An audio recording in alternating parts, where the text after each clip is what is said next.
Hai, Assalamualaikum warahmatullahi wabarakatuh. Perkenalkan, saya Raspati Dewi Mulyaningsi, NPM 121 dari Program Studi Farmasi S1. Di video kali ini, saya akan sharing mengenai perencanaan suplai sediaan farmasi, alat kesehatan, dan BMHP atau bahan medis habis pakai yang sudah saya dapatkan selama perkuliahan. Sebelum apotek atau fasilitas kesehatan lain membeli produk farmasi dan alat kesehatan, biasanya mereka melakukan perencanaan terlebih dahulu, yaitu kegiatan pemilihan jenis, jumlah, dan harga sediaan farmasi yang dibutuhkan sesuai anggaran untuk mencegah kekosongan stok obat. Secara umum, hal-hal yang perlu dipertimbangkan dalam perencanaan adalah pola penyakit, daya beli masyarakat, dan kapasitas gudang. Pola penyakit akan berpengaruh pada jenis obat apa saja yang dibutuhkan dalam jumlah yang lebih banyak sesuai dengan indikasi atau kegunaannya. Daya beli masyarakat akan berpengaruh pada harga jual obat dan alat kesehatan yang dibutuhkan.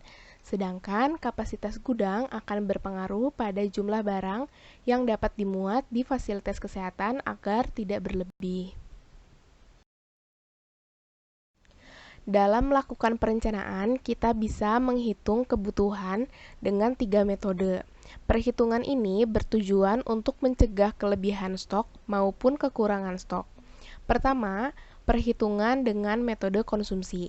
Jumlah kebutuhan sediaan didasari dengan data obat yang sudah terjual dalam periode tertentu. Kedua, perhitungan dengan metode morbiditas, yaitu berdasarkan jumlah kasus penyakit, di mana apabila kasus suatu penyakit berada pada jumlah besar, maka stok obat yang dibutuhkan juga akan lebih banyak. Ketiga, kombinasi dari metode konsumsi dan morbiditas. Sekarang saya akan bahas satu persatu, dimulai dari metode konsumsi. Kelebihan metode konsumsi diantaranya adalah mudah dan datanya akurat, tidak membutuhkan standar terapi dan data morbiditas, serta kebutuhannya relatif konstan, karena hanya berdasarkan data penjualan produk di fasilitas kesehatan. Namun, karena perhitungannya hanya berdasarkan penjualan, maka metode ini tidak bisa dijadikan kajian penggunaan obat dan perbaikan pola peresepan, sehingga aspek medik tidak dapat dipantau dan tidak bisa diandalkan jika kekurangan, kelebihan, atau produknya hilang. Berikut ini adalah contoh kasus perhitungan kebutuhan obat dengan penyelesaiannya. Setiap bulan, tablet metformin sebanyak 3.000 tablet berhasil terjual di apotek Z. Jika kini sisa stok hanya 100 tablet dan setiap pembelian dari PBF atau pedagang besar farmasi membutuhkan waktu 2 hari, maka berapa anggaran biaya yang dibutuhkan untuk 3 bulan ke depan, di mana setiap dus berisi 100 tablet seharga Rp20.000. Untuk penyelesaiannya, pertama kita harus mengetahui safety stock atau jumlah obat yang harus selalu ada. Misalnya untuk keadaan darurat agar stok obat tidak benar-benar habis. Yaitu safety stock sama dengan lead time atau waktu yang dibutuhkan untuk pembelian dibagi jumlah hari. Dalam kasus ini, data obat yang terjual diketahui dalam satuan per bulan. Maka jumlah harinya 30. Dikali dengan CA yaitu kebutuhan per bulan, maka jumlahnya menjadi 200 tablet. Kemudian kita akan mencari jumlah kebutuhan untuk 3 bulan ke depan dengan rumus CT atau kebutuhan per periode.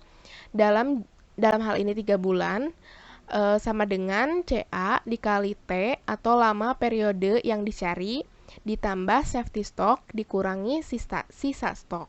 Hasilnya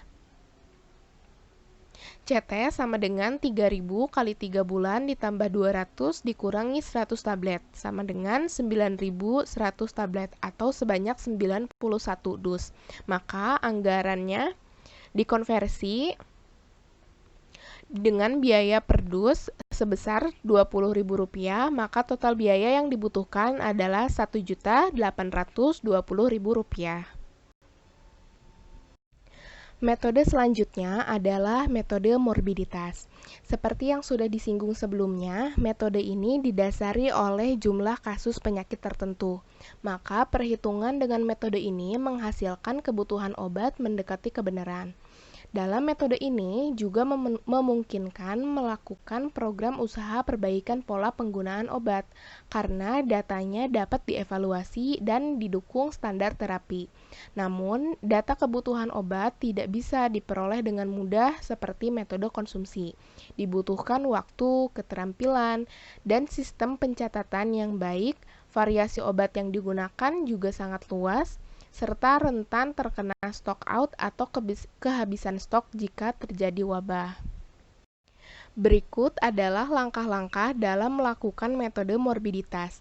Pertama, mengumpulkan data yang diperlukan, yaitu jumlah populasi dan pola morbiditas penyakit. Untuk perkiraan jumlah populasi dapat dilakukan dengan klasifikasi berdasarkan usia dan jenis kelamin. Contohnya usia 0-4 tahun, 4-14, 15-44, dan lebih dari 45 tahun. Atau diklasifikasikan sebagai kategori anak dan dewasa. Kemudian dibuat kategori laki-laki dan perempuan. Sedangkan pola morbiditas penyakit dilihat berdasarkan jenis penyakit setiap tahun dan frekuensi penyakit per tahun berdasarkan kelompok populasi yang sudah dibuat pada poin sebelumnya. Setelah data ini dihimpun dan dikelompokkan, kita bisa menghitung kebutuhan jumlah sediaan. Berikut adalah contoh kasusnya. Untuk kategori anak-anak, pada penanganan diare akut, satu siklus pengobatan memerlukan 15 bungkus oralit, masing-masing 200 ml, dengan jumlah kasus 10 per bulan. Untuk kategori dewasa, satu siklus pengobatan diare akut memerlukan 6 bungkus oralit, yang masing-masing berisi 1 liter. Jumlah kasus sebanyak 5 per bulan, maka kebutuhan oralit untuk 6 bulan ke depan adalah dengan penyelesaiannya sebagai berikut. Untuk kategori anak, 15 bungkus dikali 10 kasus dikali 6 bulan untuk ke depan, sama dengan 900 bungkus berisi 200 ml. Sedangkan untuk kategori dewasa, 6 bungkus dikali 5 kasus dikali 6 bulan ke depan, sama dengan 180 kasus berisi masing-masing 1 liter.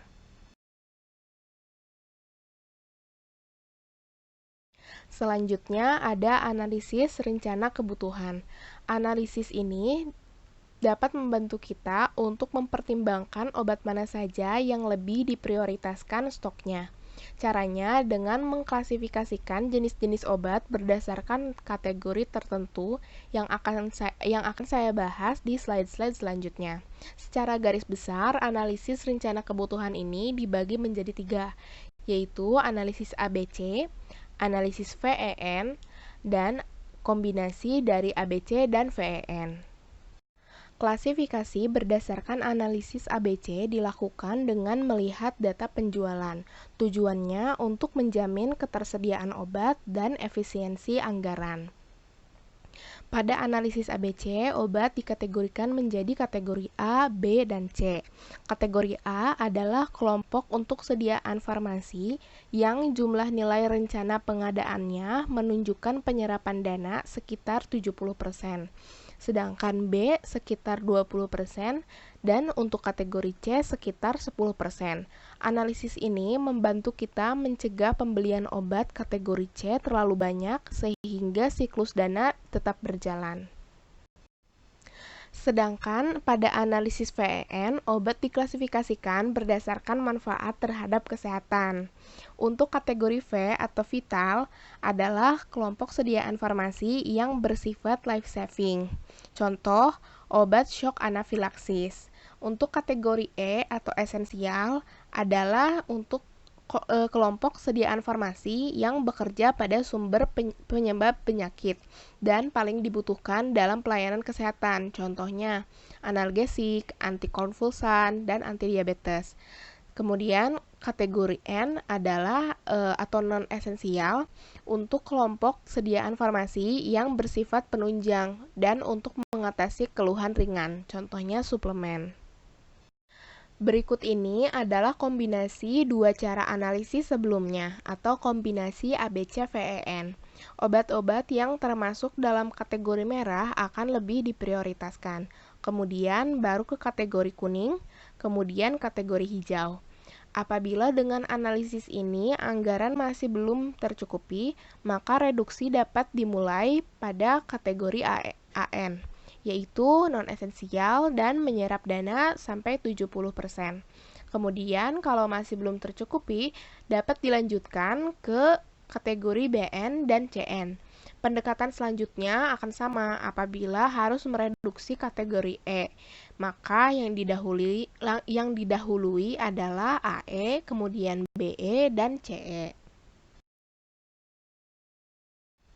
Sekian mengenai materi tahap perencanaan. Teman-teman bisa baca lebih lengkapnya di petunjuk teknis pelayanan kefarmasian di apotek yang diterbitkan oleh Kementerian Kesehatan Republik Indonesia. Sampai jumpa di video selanjutnya mengenai pengadaan sediaan farmasi. Wassalamualaikum warahmatullahi wabarakatuh. Terima kasih.